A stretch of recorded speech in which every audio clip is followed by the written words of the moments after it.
right, Unit 10, Part 3. So, I was saying, Dan is Australian. Okay, simple sentence, just a capital D in sentential logic, different analysis in predicate logic. Okay, it will, in the end, be symbolized as A, capital A, little d. What are these two bits? The capital A is the predicate letter, and D is an individual constant, right? And it refers to the individual named. You need to come to think of AD, and this is what Unit 10 introduces you to, as a combination of a propositional function and a name. Okay, so. All right, I'm lecturing, August, so shh.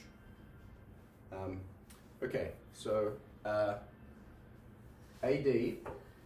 sorry.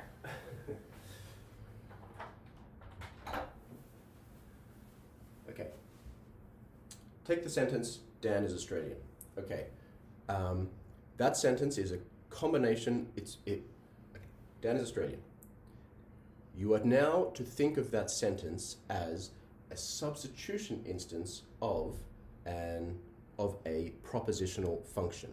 Okay, the propositional function is what represents the predicate. How do you get a propositional function from a sentence? Oh, I should say, Dan is Australian. That is a singular sentence. A singular sentence, you need to know this definition. A singular sentence is any sentence which contains a name. That's the definition, but you get more of the essence of what a singular sentence is. Think of a singular sentence as something that predicates of an individual. Okay? In chapter 12, so you need to know what on earth's going on with the symbolization of the first premise, all surfers are Australian. That's going to get this. It's going to require a quantifier. For all x, if x is Australian, then x is a surfer. I'll say that again in a minute, but that's going to be a categorical proposition, which we're introduced to in chapter 12, which is a very big, long chapter and hard. And chapter 13 is a continuation of 12, complex subjects and predicates in categorical propositions. Okay, so here's what they are. Most sentences have a subject and a predicate. Singular sentences, so we can distinguish all those sentences which have subjects and predicates, we can distinguish them according to different kinds of subjects. The subject could be an individual, for example, Dan is Australian, August is my son, right? Where the subject has a name, or the subject is an individual referred to by a name, right? That's one type of subject-predicate sentence. Another is a categorical proposition where the subject is not an individual but an entire class, right? For example, all Australians are surfers, or just Australians are surfers, right? Americans are happy, I don't know, right? The subject isn't an individual but an entire class of individuals, right? An entire set of individuals, right? That's a categorical proposition. Right? You're referring to a whole category of person or thing. Different types of subjects. Those sentences, categorical propositions, are going to require a different analysis than singular sentences. Okay, but start with singular sentences, as we do. I think that's the title of chapter 10. Start with singular sentences to get at the elements of this new logic, predicate logic. Okay, so Dan is Australian. So, which of the sentences in this argument are singular sentences? This one is, Dan is Australian. Why? Subject is an individual, Dan. Dan is a surfer. Is that a singular sentence? Yes, it is. Once again, the subject is Dan, the individual. All Australians are surfers. It's not a singular sentence. It is a categorical proposition because the subject is not an individual, but an entire group, entire class of people, the Australians, right? It's not one person, that's a group of people. Okay, but start with the singular sentence, Dan is Australian. Here's how we get to the elements, the basic elements or atoms of predicate logic, which again are different to the elements of sentential logic, The elements of sentential logic are simple sentences themselves, right? That's why these just got single capital letters. The elements of predicate logic, okay, to get the propositional function, which is a basic element of predicate logic, you delete the name and replace it with a variable. Okay, so you go from Dan is Australian to, right, delete the name, replace it with a variable, X is Australian. Okay? That in English is the propositional function that is part of the singular sentence Dan is Australian, right? X is Australian. Okay. As Klenk stresses many times, and you really do need to grasp clearly, a propositional function is not a sentence, right? What does that mean for us? A propositional function is not something that is capable of being true or false, right? It is incomplete, right? Or as Frege, the inventor of this logic, called it unsaturated, right? It needs to be completed, it needs to be saturated with something else to become a sentence, to be something capable of being true or false, right? That's crucial, right? Okay, so this is the propositional function, X is Australian. Our symbolization in our formal language of this propositional function is going to be like this. Capital A, uppercase A, lowercase x. The x is a variable, right? An individual variable, which takes as substitution instances individual constants, right? Which is, for example, D for Dan, individual constant, refers to somebody's name, right? So this is a propositional function. It's not true or false by itself, right? Which, what you should think for that is, this is a propositional function, not something true or false by itself. It's not something which should appear as a line on a proof, right? Because all the formulas on a proof should be, to be proper formulas, things capable of being true or false, of course, right? Otherwise, we're not really doing logic if you've got something that doesn't have a truth value, right? In providing a proof, it's supposed to be truth preserving at every step, right? Given the truth of what came before, the truth of what follows.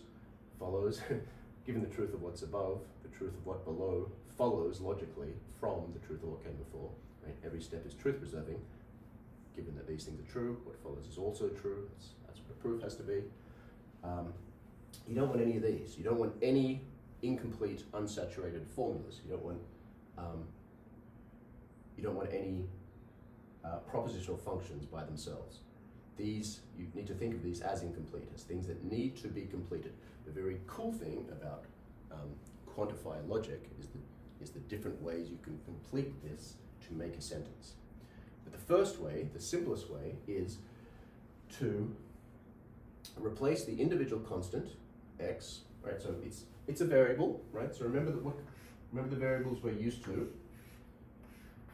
Klenk has a section in chapter 10 on this, right? P or Q, what are they? Sentential variables. This is going to be an individual variable. P and Q in the statement form, P or Q, P and Q are statement variables that make up the statement form, P or Q, which is one statement in an argument form, for example, the argument form for destructive syllogism, not P, therefore Q. These are variables. As variables, they take substitution instances. X is a variable here in predicate logic. It takes substitution instances. But they're different kinds of variables, and they take as substitution instances different things. Okay, so P and Q are sentential variables. They take sentences, right? Full, complete sentences as substitution instances. I've been stressing that as sentential variables, they take any sentence as a substitution instance, right? Any legal formula can be substituted for P. Any legal formula can be substituted for Q. X is an individual variable, different kind of variable, takes different kinds of things, different class of being, different kinds of things as substitution instances, namely individuals, right? So I complete this formula. I make a sentence out of it by not by replacing x with a sentence, a complete sentence or anything like that, but by replacing x with an individual variable, like D for Dan, right? So this is how you have to think of this. So now think of singular sentences, like Dan is Australian, as substitution instances of propositional functions. For example, in this case, x is Australian, right? X is Australian, the propositional function. One substitution instance of it is the singular sentence, Dan is Australian, obtained by replacing the individual variable with the individual constant D. Individual variables are just the letters X, Y, and Z, Z if you're American, from the end of the alphabet, replacing them with individual constants, which are usually the first letter of the name that we use. So, right, what's another substitution instance of X is Australian? AX in the formula. How about this? This is Barry is Australian, right? Capital A, uppercase A, lowercase b. Barry is Australian, right? Right? Okay, now, so that's a start. That's our first elements. That's some of the first elements of our logic. Propositional functions. Singular sentences are symbolized like this, right, and conceived as substitution instances of propositional functions. But here's the really cool thing. There is like I said, AX propositional function is not a sentence. It's not something capable of being true or false. It's incomplete in itself. There is another way to complete it. One way to complete it, to make a sentence, something true or false, out of propositional functions is to make singular sentences, replace the individual variable with an individual constant. Another way to complete propositional functions is to prefix them with a quantifier. Okay, so Unit 11 introduces you to quantifiers. We have two quantifiers, for all and some. Come say hello.